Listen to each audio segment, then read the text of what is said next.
music test is in 4 parts. Part 1, Part 2, Part 3, and Part 4. Now look at Part 1. Part 1.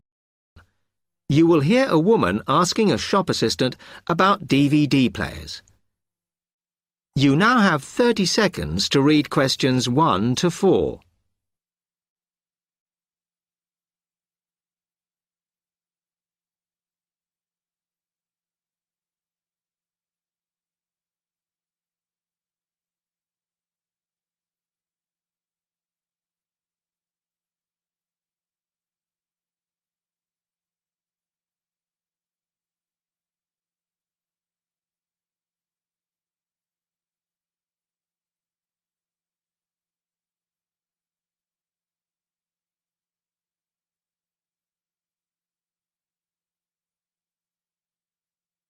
Hello, I'm interested in buying a DVD player. Can you help me, as I don't know very much about them? Of course. We sell quite a range. Actually, we're doing a customer survey at the moment, so I wonder if I could fill in this form about you, and that will actually help me to advise you on the best DVD player for you. Oh, okay. First of all, your occupation. Student. Okay. Then, have you already got a DVD player? No, I've never had one before. Uh-huh. And how much do you think you want to spend on a player? I'm not sure, really, but I have got a budget.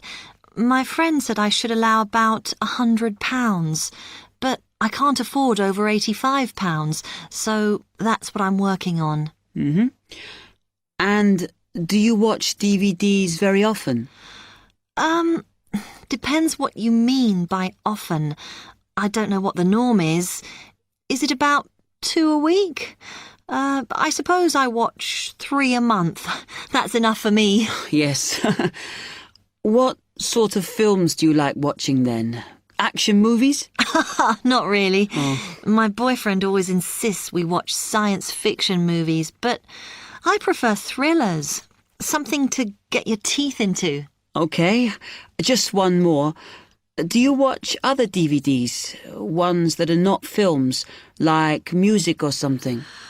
Not much, because I don't want to spend the money on something I can watch on TV, but I occasionally rent out comedy programs, and I fight with my boyfriend over all the sports DVDs he watches. You now have 30 seconds to read questions 5 to 10.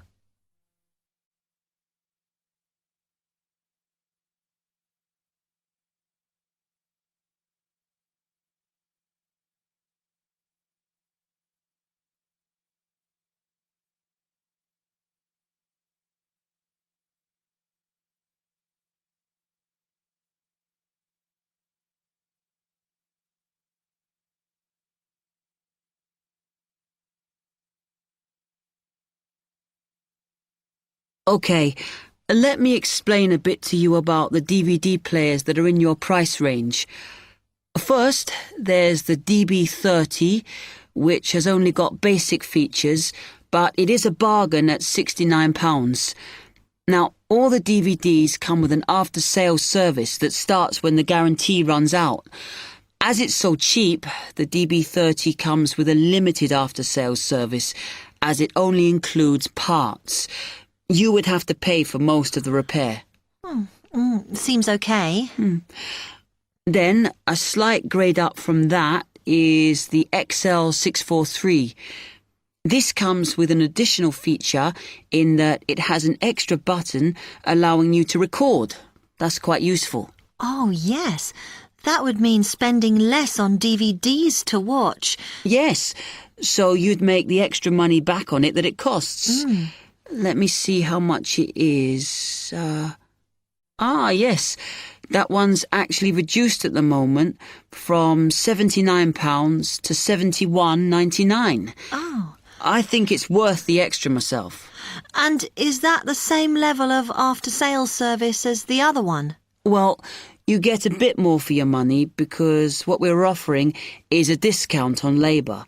So you don't pay the full price if you have to call an engineer out. I see. Then the last one is this Tri-X 24. It's a very good player, and you can use it to listen to your CDs as well as watch DVDs. It looks nice, but I bet it's expensive. No, it's not top of the range. Let's see. Yes, it's £94. But what you have to remember is that includes insurance, so you don't have to pay extra for that. And it comes with a guarantee that's valid for 3 years, as opposed to the usual one. What do you think? Maybe.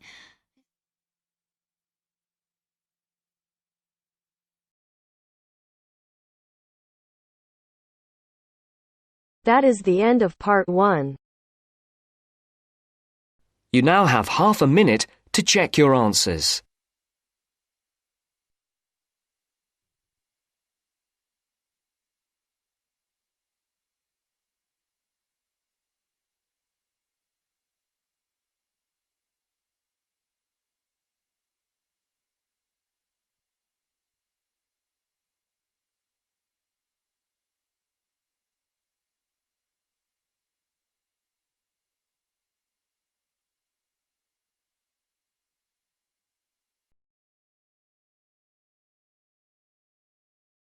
Now turns to part 2.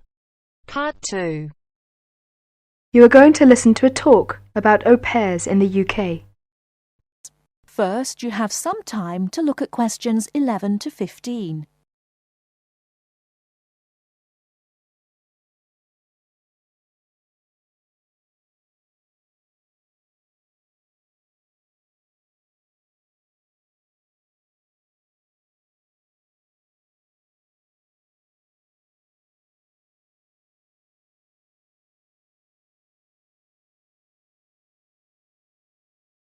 Now, listen carefully and answer questions 11 to 15. What is an au pair? An au pair is a single girl without any dependents who comes to the UK to learn English and to live as part of an English-speaking family. She is not a domestic servant, but may help in the house for up to 5 hours a day for pocket money. Suitable tasks would be light housework and taking care of children.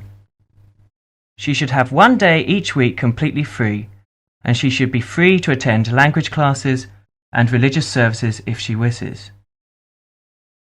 Pocket money should be between £15 and £20 per week, and she should have her own room.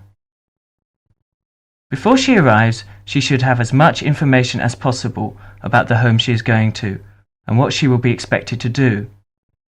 She will find it helpful to have a letter from her hostess explaining the arrangements to show the immigration officer when she arrives.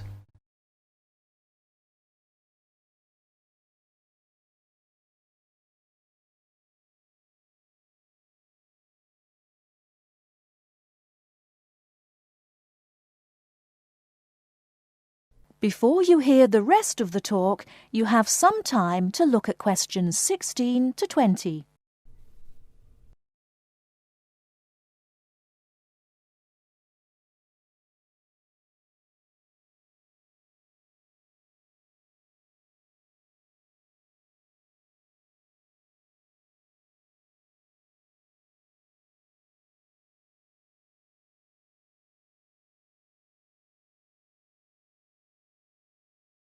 Now listen and answer questions 16 to 20. An au pair must be a single girl aged at least 17 and no older than 27 when she first becomes an au pair. She must be a national of a Western European country, which includes Malta, Cyprus and Turkey. The longest a girl may stay in the UK as an au pair is 2 years. A girl who has been in the UK before as an au pair will be allowed to come to the UK again as an au pair only if the total period is not more than 2 years. An au pair is not allowed to take a job in this country. The light household duties which are part of the au pair arrangement are not regarded as employment. An au pair who is a national of a country which is not in the Commonwealth or European Community, EC, and who is admitted for longer than 6 months will normally have to register with the police. This will be shown in her passport. She must take her passport and 2 passport-size photographs to a police station. She will have to pay a fee, about £25. If an au pair wishes to stay longer than the time stamped in her passport, she may apply either by post to Luna House, Croydon, or in person at one of the public inquiry offices. If she applies by post, it is a good idea to send any valuable documents by recorded delivery post. She should apply before the time limit on her permitted stay runs out. She must show that the arrangements are still those of an au pair. She may change host families during her time in the UK, providing that the new arrangements are also those of an au pair. That is the end of part 2. You now have half a minute to check your answers.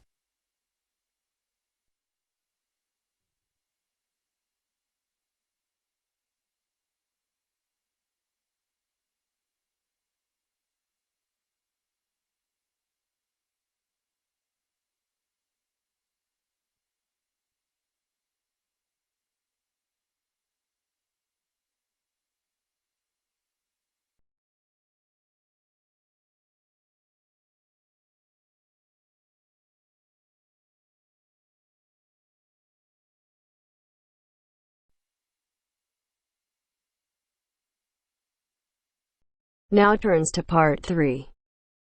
Part 3. You are going to hear Dr. Joanna Robinson, the course director of a language learning centre, answering questions from reporters from the student newspaper. First, look at questions 21 to 26.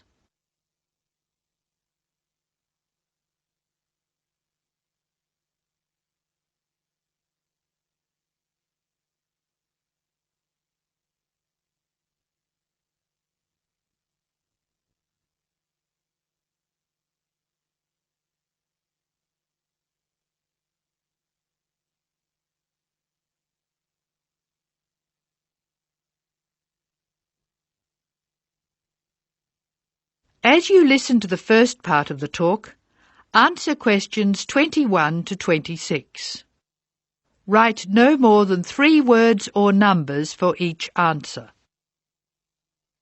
Welcome to the Language Learning Center. I'm Joanne Robinson. You must be the reporters from the Examiner. Please come in and sit down. Hello, Dr. Robinson. Yes, we're from the Examiner. I'm Cheryl Perkins and this is Don Klim. May I start with a question? Did this college really start with Brazilian students? It did. The Language Learning Center was founded in 1985 to look after a group of students from Brazil who wanted to study here. Those 20 students soon grew to 60, and as you can imagine, we had severe accommodation problems. Somebody said you were in the old amenities block, right near the engineering school. They have a good memory. Yes, we were there because the university hadn't believed we would expand so quickly. The problem wasn't solved until we moved into these new premises in Bancroft House in 1987. When did you start taking students from other countries? About 1990. We now have students from 13 different countries enrolled, and we expect a large group from Turkey next month. Yes, we've noticed a lot more advertisements for Turkish restaurants in our advertising section. Well, 40% of our students come from Turkey, by far the largest single national group, and I believe there's been an influx to the rest of the university. There are a lot of Turkish students studying hospitality. Do you offer anything special to the students? Yes, we do. There are several things which make us rather different from other language schools. English is certainly not restricted to English for academic purposes here.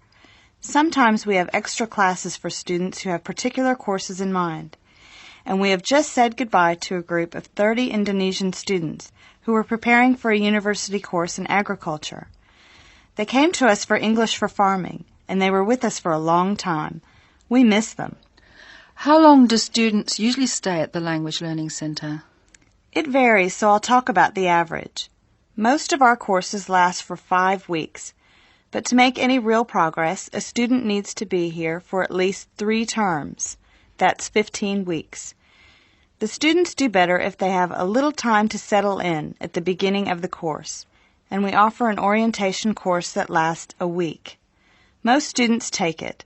It helps them to settle down, and it gives us plenty of time to test them and place them at the right level. How many people are in each class?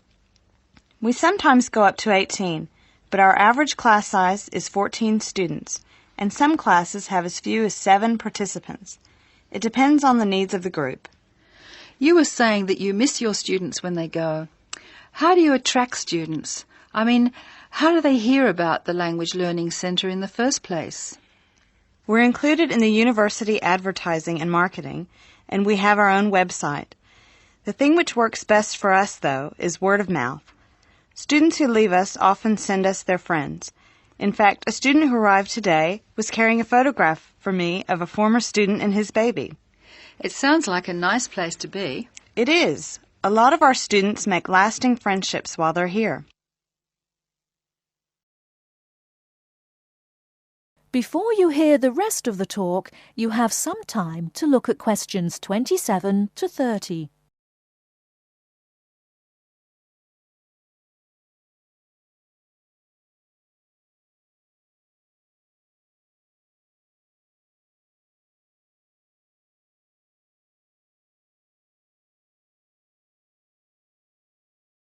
Now listen and answer questions 27 to 30. Making friends with other students sounds special enough. I'd like to emphasise that in the student newspaper. We do try to get our students to be part of the wider university. How do you do that? Do you encourage them to join the sports centre, for instance? Indeed we do. The sports centre is always looking for active participants, particularly in soccer. Oh, and something else. You might like to mention that we don't teach just English here. I mean, we're a language center, not an English language center. You may learn Spanish, Mandarin, and Russian here, and we can sometimes offer other languages. This means we can have some students who are native speakers of those languages as conversation partners for English-speaking students. Who can do these courses? At this stage, any native speaker of English. What about the people who are learning English? Can they do a non-English language course? At this time, only if they've almost finished their English language course. You see, we try very hard to involve students who are native speakers of English as conversation leaders, and we encourage our students to join groups on the campus. For instance, if they enjoy music, there is an active jazz group available to everyone, and that's a lot of fun. On the other hand, elementary students can't go to the drama group. Their English just isn't ready for that sort of activity. But the university choir welcomes all the singers it can find. They often do large productions that need a lot of voices. I imagine the special conversation groups are open to all your students. I wish they were. I'm sorry to say they're a special service we provide for elementary students only. Is there anything else I can tell you? I'd be really pleased if you could write about the courses we offer in foreign languages. I think our readers will be very interested in that. Thank you for your time, Dr. Robinson. Yes, thank you very much. Goodbye. Thank you for giving me the opportunity to talk about the center. It's always good to let the rest of the students at the university know what goes on in our classrooms and outside them. After all, many of our students leave us and then study for degrees in various disciplines on this campus. That is the end of part 3. To check your answers.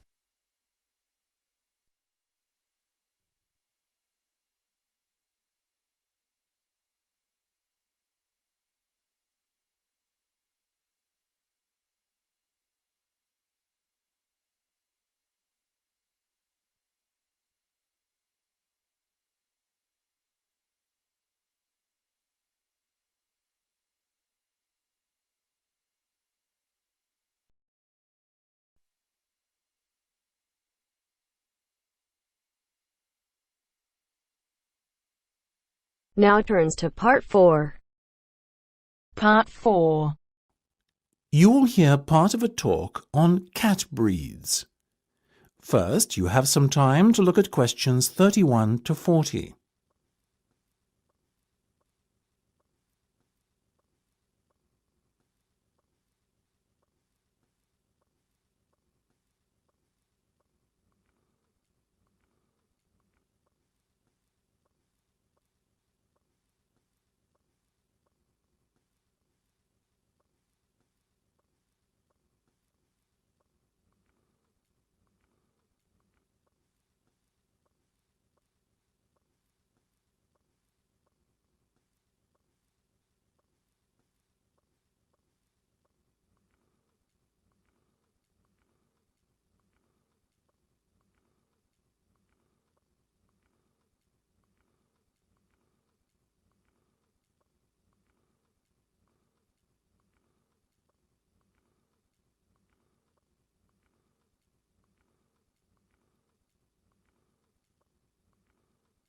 Now listen carefully and answer questions 31 to 40.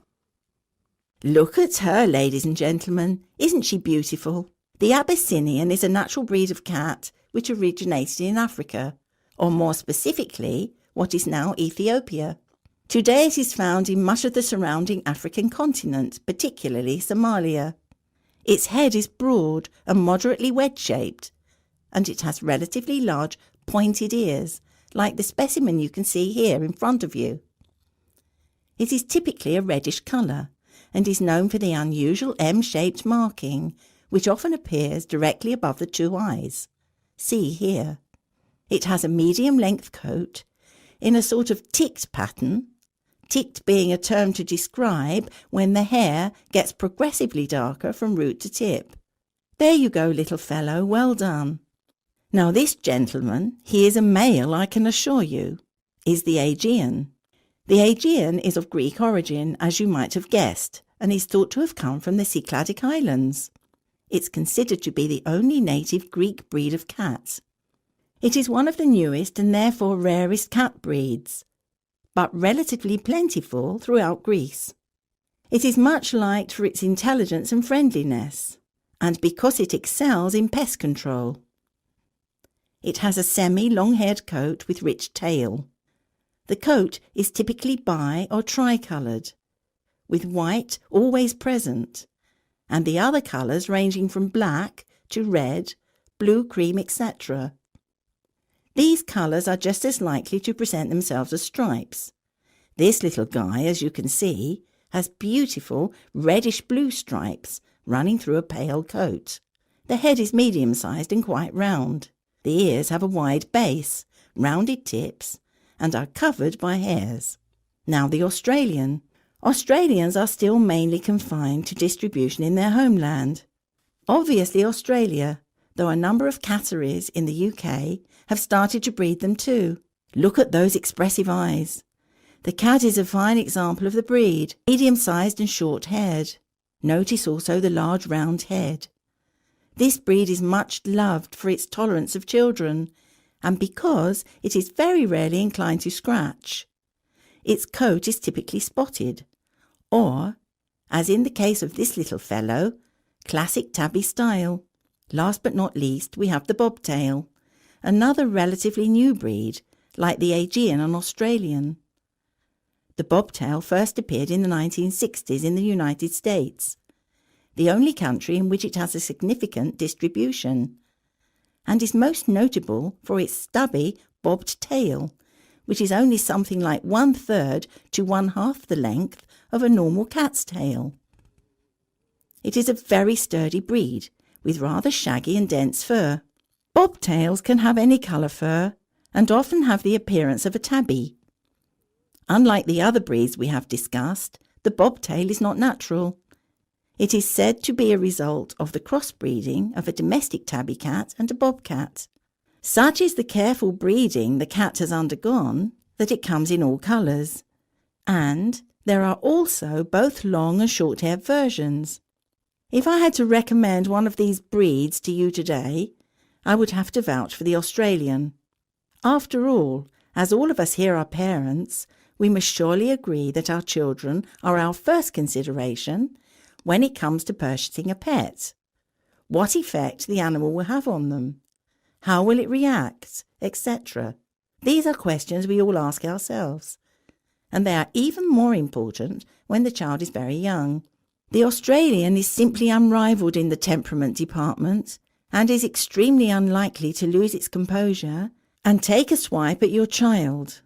That said, it is still a very rare breed in these parts, and as with all things in the world, rare equates to very expensive. So it may be beyond the price range some of you are prepared to pay.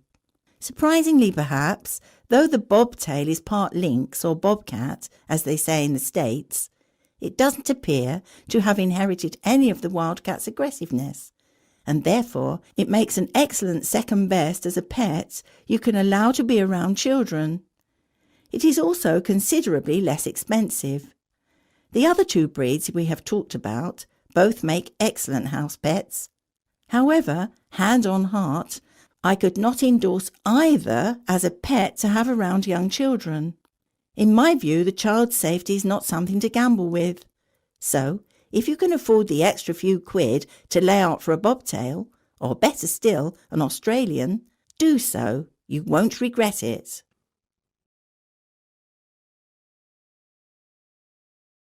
That is the end of part 4.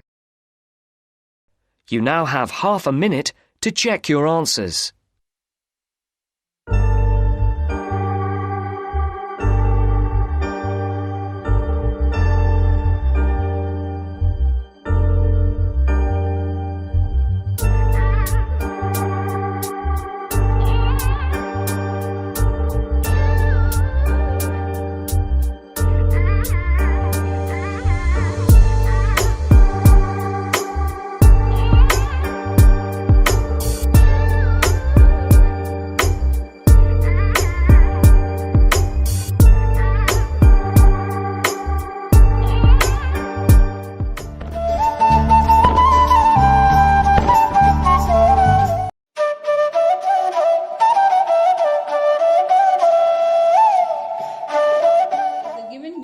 Below shows result of a survey of college-going boys and girls activities other than academic studies.